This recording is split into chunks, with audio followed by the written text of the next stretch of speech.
Hello， 大家好，我是 Teacher Lydia， 欢迎来到国际聊天室。Hey everyone, I'm Teacher Lydia.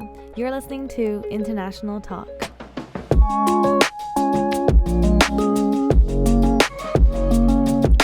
今天的来宾是来自美国纽约的 Eveleen， 她的父母是台湾人，但是她从小在纽约出生长大。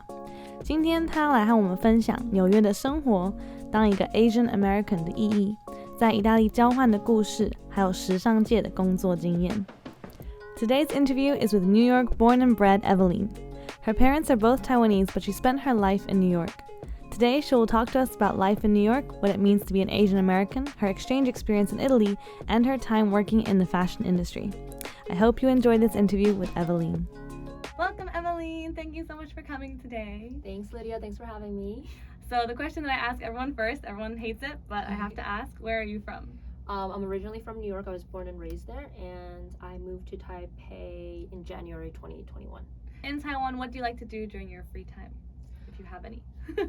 So in my free time, I love trying a bunch of the new restaurants here. I'm a big foodie, so Taiwan is known for their food, so I'm always trying the latest restaurants. And whenever the weather is nice outside, I am always at the park, just like laying out, getting some vitamin D, because you know, a sunny day is hard to come by in Taipei, so I gotta take advantage of that. What places would you, if you have foreign friends that come, what places do you take them to, or like what food do you recommend? Of course, I would take them to the night market. I think my favorite one is like Ningxia, because there's like, it's pretty close to where I live, and there's a wide variety, and there's a few like Michelin, like Bib Gourmand type of rated foods there, stalls there. I took Lydia to get turkey rice. It was so good. The moment the spoon touched, she didn't even want any effort. She was like, I'll just have like 2 bites. And then the moment the spoon touched her tongue, she was like, oh, this is good. Oh my, it was, I wasn't even hungry. Yeah. I was like, no, I'm not hungry. I don't want any rice. Like, and also like jiro fan to me is so like basic or normal, yeah. you know, like jiro fan, how amazing could it be? Yeah. And I tried it and I was like, oh my god, this is amazing. I think they definitely put like MSG or something in it that like gets us, our brain like literally just like it sparks something in us, and then we're like, this is good. Yeah, it was amazing. I definitely recommend it to anyone. And I definitely would take my friends to like omakase, because I feel like it's a lot more affordable here compared to the States.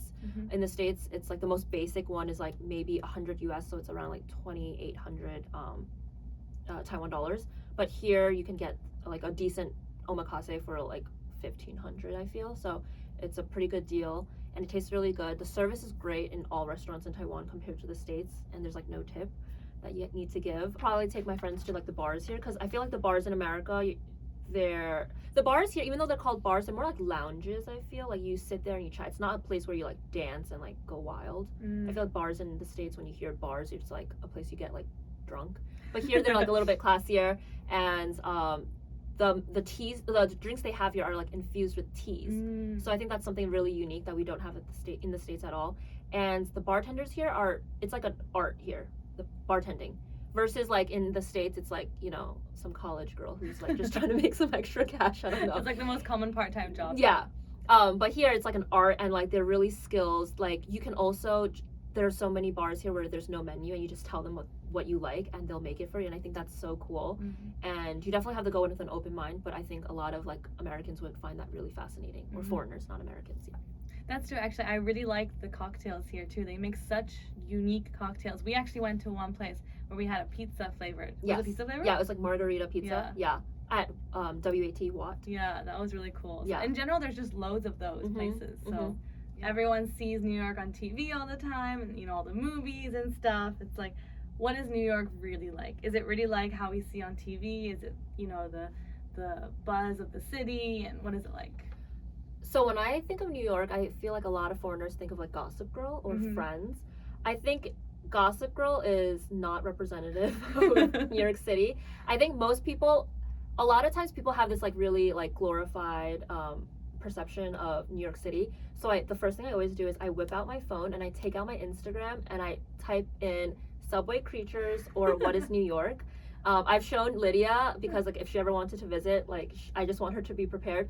But New Yorkers really don't give a beep about anything, and they're just so busy with what they're trying to do. It's true that there is like a big buzz when you enter New York City. Like the energy is very different, but it's because everyone is busy and everyone is truly a hustler.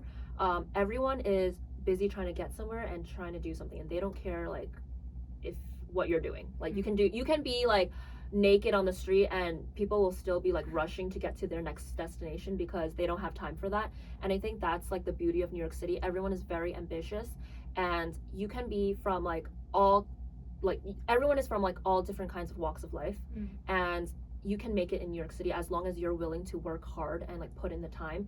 And I think that is like what is so amazing about New York City, and I didn't really fully appreciate it or realize it until I left and I came to like Taipei, and the pace is a little bit slower, and yeah, that's like the first thing I realized coming to Taipei. I feel when I first saw Subway Creatures and What is New York, I'm not gonna lie, I was pretty shocked.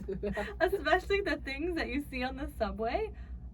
Wow. And like also I heard a lot about the troubles of the subway, like flooding in the subway and stopping suddenly, and the smell apparently is terrible. But the thing is, like, the subway is like our lifeline, so no matter what we see, like, we're still going to use it, like, no matter what. Like, if there's someone like on the floor, like naked or something, I don't know, I keep saying naked, but there are oftentimes, a lot of times people are naked, or someone doing drugs out in the open or something, I don't know.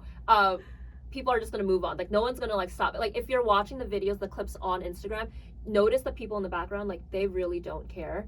They're just like busy trying to get to their next destination. And they're not... So since I was little, I always loved clothes, and I didn't know what I wanted to do after college. I was like, what am I going to do with an English major? So I was like, let me just give fashion a shot, because that was something that I always wanted to try. So I was like, let me just do it. So I ended up working in like account management. So basically, my company has multiple brands, and they would sell the clothes to like department stores or boutiques and stuff like that. And if a department store wanted a specific style, we would make it for them. So account management would be sort of being in charge of the production, the warehouse, the fabrication, and working with the design team just to make sure everything is smooth sailing and that the client gets what they want at the end. You probably would ask me like, would you have any advice for anyone who wants to get into fashion? Yes. It would just be to explore, because there's so many different aspects to fashion. Like, you would never know that there's someone that like picks the button that goes with your shirt.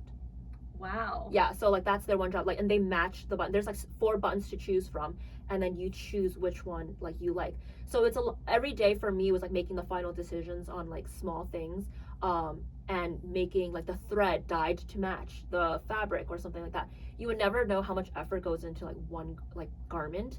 But there's so many different aspects to fashion. Like, you can do account management like I did. You can do production, which is working with the factories, like warehouse optics and stuff like that, or even like technical, which is like, you know, the buttons, or even like being a designer, you know, just designing the garment. What would be your biggest tip for someone learning a new language?